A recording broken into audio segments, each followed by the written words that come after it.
In the early part of the last century, the great Houdini spent much of his time debunking fake mediums and exposing phony seances. The magician is about to do the same thing. First, we'll start off with the seance. We begin with a large open cabinet made up of wooden columns. The magician's lovely assistants drop by to say hello, then raise a curtain sealing off the back of the cabinet. The makings of a seance room. The magician displays a wooden chair which goes on top of a square of plywood, eliminating the possibility of hidden trap doors in the floor.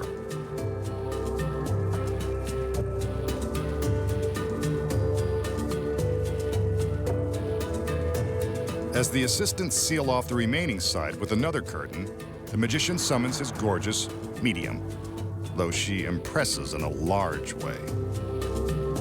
She's not a real medium, but I don't care.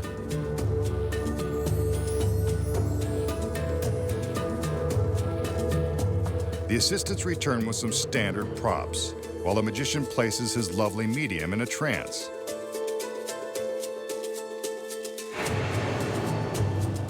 That didn't take too long. This girl is easily influenced. Now for the fun part. Using some heavy ropes, the magician secures the girl's wrists.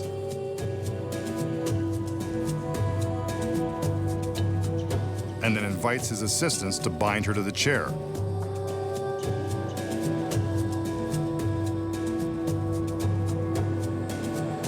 It takes a little choreography, but they get the job done.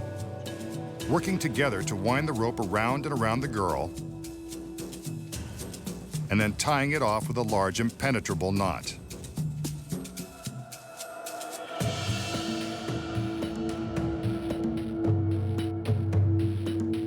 Meanwhile, it looks like she's enjoying her trance. Now for the props. Just like in the days of Houdini, we have an ornate candelabra and a noisy tambourine. That ought to rattle the spirits. These are placed on top of the plywood.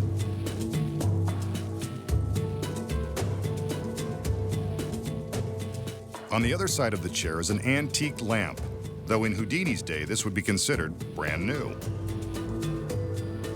The lamp also goes on the plywood by the girl's feet and out of her reach. One final cross-check to make sure she's still under the influence of his magic trance, and the seance is about to begin. The magician instructs his assistants to raise the front curtain, completely surrounding the girl in the chair. Suddenly, the supernatural takes over. Hear the tambourine? The lights flicker, and a spirit appears to be lifting the lamp above the top of the enclosure. See how it floats through the air over the cabinet? I don't believe in ghosts, but this is pretty spooky. The magician commands his assistants to lower the front curtain. There's the girl, still tied to the chair and in her peaceful trance. The curtain goes back up to give the spirits a chance to return. The lights flicker. Now we hear the tambourine again and see the candelabra floating above the cabinet. There is definitely something otherworldly going on inside the seance room. There's no other way to explain it. The magician instructs his assistants to lower the curtain again. The girl is still tied to the chair with the props by her feet, exactly where they were before. At least these spirits are neat freaks. The magician commands the curtain to be raised again. We'll have one more chance for the medium to show her powers. Now a mysterious fog rises from the seance room. True, the girl was smoking hot, but this is a bit much. And she's gone. Escaped from her bonds and vanished into thin air, leaving only the props and the memory of her mystifying beauty.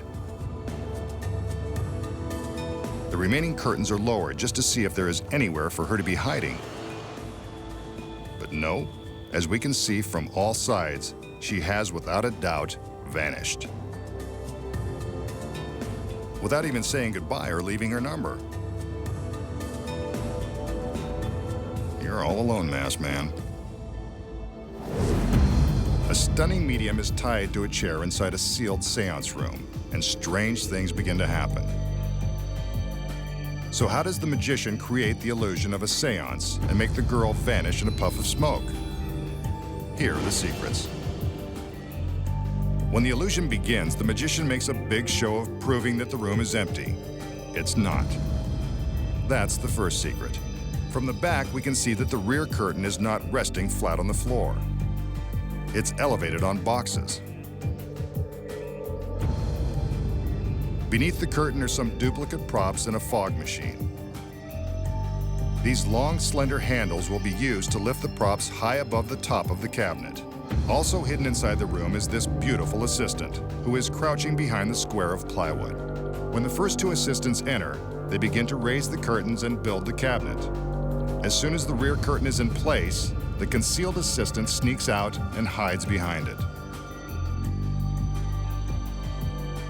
The magician is now free to pick up the plywood that was hiding her and place it on the floor with a chair on top.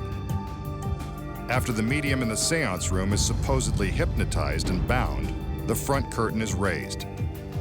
This is when the secret assistant behind the room rushes inside with the duplicate prop lamp.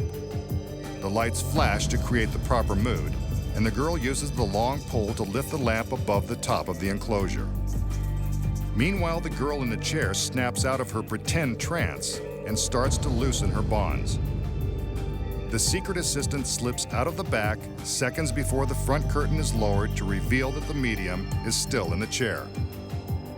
The curtain goes up a second time, and the secret assistant slips back inside with the next set of props. When you look closely, you can see the pole peeking out above the enclosure. She sneaks through the rear curtain again, vowing to be more careful next time. The front curtain is raised for a final time, and this is when the secret assistant turns on the electric smoke machine. At the same time, the girl in the chair is wriggling out of her bonds. Looks like she's had some practice. Once free, she sneaks out to join her friend on the floor behind the curtain. The front curtain is lowered to reveal the empty chair in the smoke-filled room. A mysterious sight indeed. When the rear curtain is lowered, it is carefully draped over the girls and their spare props. Here's how it looks from the back. Also a mysterious sight.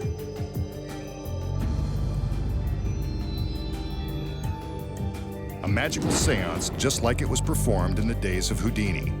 But now, you know the devilish secrets. Thanks, girls. This wraps up another one.